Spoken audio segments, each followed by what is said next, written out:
Reading Aloud, Deep Madness, by Diemension Games, with writing credited to Byron Leavitt, first published in 2017, read by Matthew Eric Brown.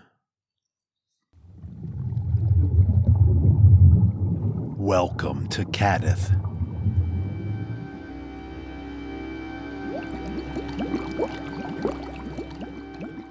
Ladies and gentlemen, David announces, may I be the first to introduce to you the Cadith Deep-Sea Mining Facility. You peer through the viewport at the sprawling underwater metropolis as it crouches in the crags of the sea floor under a thick blanket of ethereal lights. You've always wondered what it would be like to visit Atlantis, but you never imagined it would be so surreal. Take us in nice and easy, David, the captain, Samuel Smith, says. No need to rush. Of course, sir, David says. Samuel pats David's shoulder, then turns his attention once again to communications. Kadath Station, this is Land Corporation Submersible Enlightened Day on a docking course for Pad 1. Please acknowledge. Over. He is greeted only by static.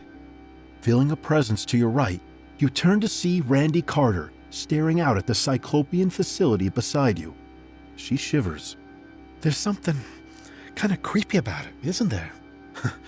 You're not wrong, you reply with a chuckle.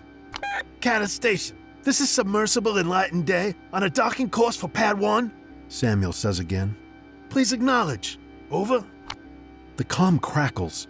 Samuel looks at it, his eyes widening in surprise as a voice rises above the static. It's happening again, Samuel. The submersible shakes violently, sending you and Randy sprawling. Please take your seats, everybody, David commands. We seem to be experiencing some unexpected turbulence. You help Randy back to her seat, and the two of you snap in your safety harnesses as the sub moans around you. What's our status, David? Samuel barks. I'm frankly not sure, sir, David says. The submersible shudders again as warning klaxons blare. The hull groans, then screeches. A spray of water erupts in the middle of the submersible. Sensors are presenting some very strange readings. It seems we are being crushed. Samuel dons a headset. He frowns. What in the name of... And he gasps. Dock us, David, Samuel cries. Dock us now, or we're not gonna make it! There's something on us! The hull screams again. Looking up, you see it shifting above your head. David slams down on the propulsion knobs, sending the sub rocketing toward the station. A cacophony of shrieks reverberates throughout the sub. Another jet of water spurts through a seam as the hull visibly crumples inward. You're all gonna die in here.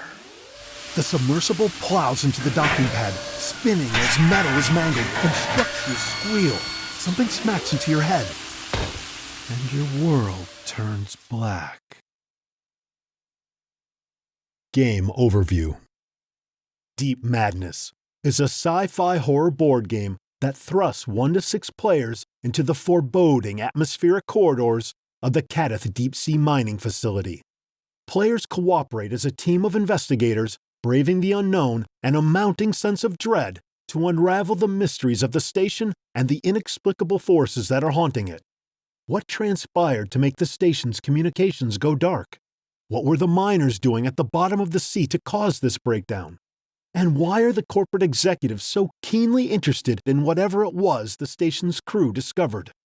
The answers the investigators seek are waiting for them on the ocean floor. But if the team should uncover the truth, it could well drive them to the very brink of madness. Or beyond. As you play Deep Madness, you and your fellow investigators will struggle to overcome grueling crises and encounter nightmarish aberrations that are controlled by the game itself. Prior to play, you will select one chapter from the continuing story of Kadath Station, each of which has special rules and goals all of its own. With each chapter you complete, you will take one step closer to the truth, but you will also find yourself one step closer to the festering world of madness, which leaves one looming unanswered question. Will you ever be able to escape? Storybook, Chapter 1. Crawling Asphyxia. Someone touches your shoulder, and you groan as your eyes crack open. Dr. Felicia Armitage stands above you, her expression severe as she wraps bandage and gauze around your head. "You'll survive," she says curtly. Pulling yourself up, you realize you aren't in the submersible any longer. You seem to be just outside an airlock, in fact. And you're alive. "Are you okay?" Randy asks, placing her hand on your arm. "Doc says I'll make it," you reply with a lopsided smile. "We need to get moving," Jared Drake says. "Agreed," Samuel replies. "Gather your things, everyone. It's time we figured out what has been going on here." Slowly, the team advances into the facility, having salvaged what they could from the mutilated remains of the enlightened day. The place is eerily silent. Occasional whirls or clicks issue from various systems or machines, but there is no beat of life, no sign that men and women still call this place home. However, there are plenty of hints that they used to. Everywhere you look are indications of struggle and abandonment. "I suppose we can rule out structural failure," Arthur Whalen says. Then you all see the blood. It is painted up one wall and down another, as if the corridor is a master's canvas. Everyone stares at the macabre scene, mesmerized, and as you do, you feel the dread that's been slowly creeping into your mind blossom into a terror that clamps down on your heart and gnaws at your soul. Drake approaches the blood and scratches at it.